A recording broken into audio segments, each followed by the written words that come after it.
Good morning, students. This video is from the chapter Elements of Weather and Climate, part 1. And in today's video, we'll discuss about the factors which affect the temperature around us. That is the temperature of the surrounding. तो ऐसा कौन सा factor है जिसके कारण आपको temperature ज़्यादा लगता है या फिर कम लगता है, ठंड महसूस होता है या फिर गर्मी महसूस होता है? तो आप बोलोगे सन। अगर सूर्य है, सन है आपके सामने, तो आपको गर्मी महसूस होगा। अगर रात के टाइम में सन नहीं है तो समय आपको ठंड महसूस होता है। रात के टाइम में नॉर्मल टेम्परेचर रहता है। That means the main and the only important factor that determines the temperature around us is the amount of solar radiation coming to the earth. और उस solar radiation coming to the earth को आप एक term दिए हो, you called is insolation. Insolation क्या है? This is the amount of solar radiation coming from the sun towards the earth. ठीक है, तो ये जो इंसोलेशन जो अर्थ की तक पहुंचता है, that doesn't reaches the earth in equal amount. कभी ज़्यादा आता है तो कभी कम आएगा। अगर मान लीजिए क्लाउड कवर है तो उस समय आपको क्लाउड रहेगा, तो क्लाउड कवर में आपका सोलर रेडिएशन तो आएगा ही नहीं ना। जैसे मान लीजिए अर्थ है और एटमॉस्फेयर में क्लाउड है, ठीक है, ये क्लाउड है, ये क्लाउड कवर हुआ। अगर ये क्लाउड कवर है तो आपका जो सोलर एनर्जी जो आ रहा है सन से, वो तो इसको क्रॉस कर ही नहीं सकता है। डैट मीन्स क्लाउड कवर एक इम्पॉर्टेंट फैक्टर है।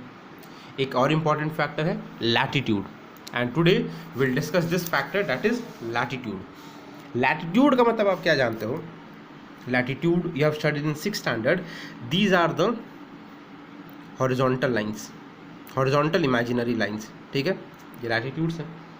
सबसे बीच का लाइन आप क्या जानते हो? सबसे बीच में क्या है? That is the equator, 0 degree.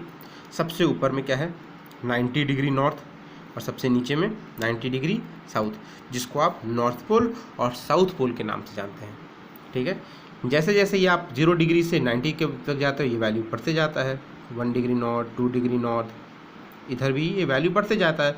1 degree south, 2 degree south. ये साउथ क्यों? कि आप सदर्न हेमिस्फेयर में मूव कर रहे हो। ये नॉर्थ क्यों? कि आप नॉर्दर्न हेमिस्फेयर में मूव कर रहे हैं, ठीक है। तो साउथ और नॉर्थ इसके साथ it is added as suffix, ठीक है। तो अब आप एक बात बताइए, अर्थ का जो शेप है वो तो फ्लैट है नहीं, वो स्फीयर के फॉर्म में है। और स्फीयर भी कैसा? एक स्पेसिफिक टर्म दे दिया गया है अर्थ के शेप को, that is the shape is called as oblate spheroid. Oblate spheroid ये शेप है अर्थ का। ज्योमेट्री में एक स्पेशल नाम दे दिया गया है, ऑब्लेट स्फेरॉइड, ठीक है। और ये ऑब्लेट स्फेरॉइड का मतलब होता है that is flattened at the top, ऊपर से फ्लैट है, और ये जो साइड का पार्ट है, ये जो बीच का जो पार्ट है, वो क्या है? उधर से निकला हुआ, ऊपर से दबा हुआ और साइड से निकला हुआ। That is called as oblate spheroid, ठीक है। अब एक बात बताइए, अगर इधर आपका सन होता, ठीक, और सन से जो एनर्जी आ रहा होता, ये जो सोलर रेडिएशन आता अर्थ तक, ठीक है, ये बीच में आपका this is the equator, 0 degree, और यहाँ से तक जो एनर्जी आ रहा है। अब एक बात बताइए कि पोल्स पे, ये आपका पोल है नॉर्थ पोल, ये आपका साउथ पोल, ठीक है। तो अब एक बात बताइए, सन का जो रेडिएशन है वो इक्वेटर तक ज़्यादा डिस्टेंस ट्रैवल कर रहा है या फिर पोल्स तक जाने में ज़्यादा डिस्टेंस ट्रैवल कर रहा है? एक बार और क्वेश्चन सुन लीजिए। सन का जो रेडिएशन है, सन का जो सोलर एनर्जी है, सन का जो इंसोलेशन है जो निकल रहा है और अर्थ तक पहुंच रहा है, वो आपका इक्वेटर तक लाने में, इक्वेटर तक आने में ज़्यादा डिस्टेंस ट्रैवल कर रहा है या फिर पोल्स तक जाने में ज़्यादा डिस्टेंस ट्रैवल कर रहा है? और ये सब बात है, इस डायग्राम से क्लियर है कि सर ये तो पोल्स तक जाने में ज़्यादा डिस्टेंस ट्रैवल कर रहा है। जब पोल्स तक जाने में ये चीज़ ज़्यादा डिस्टेंस ट्रैवल किया, आप देखिए कि पोल्स तक जाने में ज़्यादा डिस्टेंस ट्रैवल किया as compare to the equator. Equator में कम डिस्टेंस ट्रैवल करना पड़ा, पोल्स तक जाने में ज़्यादा डिस्टेंस ट्रैवल करना पड़ा।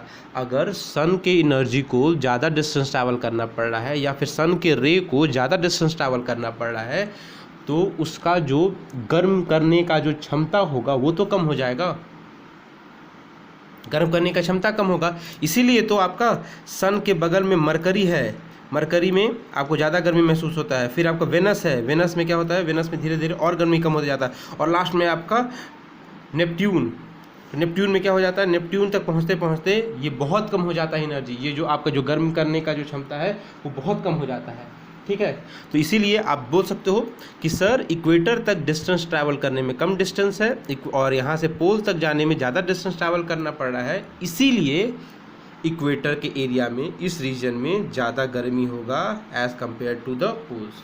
So you can conclude that the area which is lying near the equator is warmer. ये warmer है सर, ये एरिया ज़्यादा warmer है as compared to the area which is near the poles and this is colder. ठीक है, तो हम एक और बात कंक्लूड कर सकते हैं कि जैसे जैसे हम इक्वेटर से दूर जाएंगे, इक्वेटर से जैसे जैसे दूर जाएंगे हम क्या देखेंगे कि सन के रेस को ज़्यादा डिस्टेंस ट्रैवल करना पड़ रहा है। आप देख सकते हो ना, जैसे जैसे आप इक्वेटर से दूर जाइए, इक्वेटर से अगर आप दूर जाइएगा तो सन के रेस को ज़्यादा डिस्टेंस ट्रैवल करना पड़ रहा है। इक्वेटर तक यही डिस्टेंस ट्रैवल किया, थोड़ा ऊपर गए तो ज़्यादा डिस्टेंस ट्रैवल करना पड़ा, थोड़ा और ऊपर गए तो और ज़्यादा डिस्टेंस ट्रैवल करना पड़ गया, थोड़ा और ऊपर गए तो और ज़्यादा डिस्टेंस ट्रैवल करना पड़ रहा है। That means you can say that as you move away from the equator, what you will see that the sun's rays have to travel a longer distance.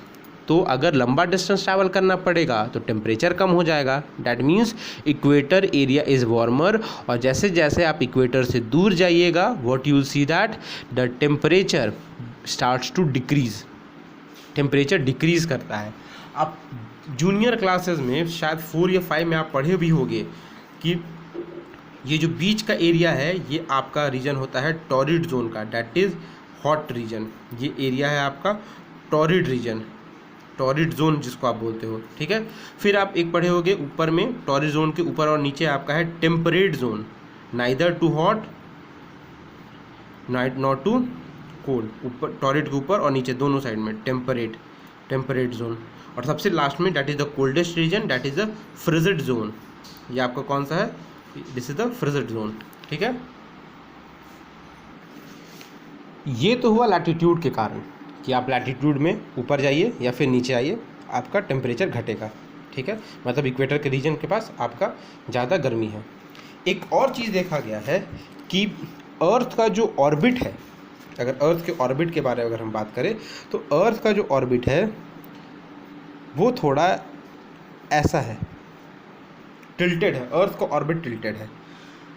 तो the amount of sunlight the earth receives all round the year is not same at every point. जैसे अभी देखिएगा, अभी आपका north pole आपका sunlight में आता है, तो कभी आपका साउथ पोल सनलाइट में आता है।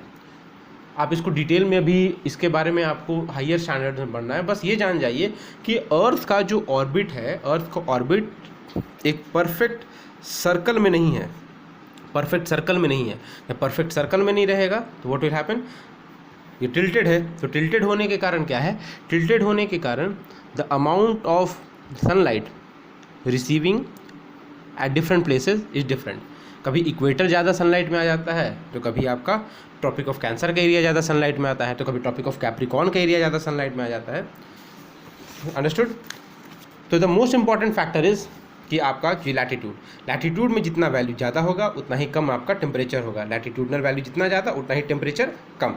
ठीक है, तो I hope you have understood the factor, the first factor that is latitude that determines the amount of temperature of a place.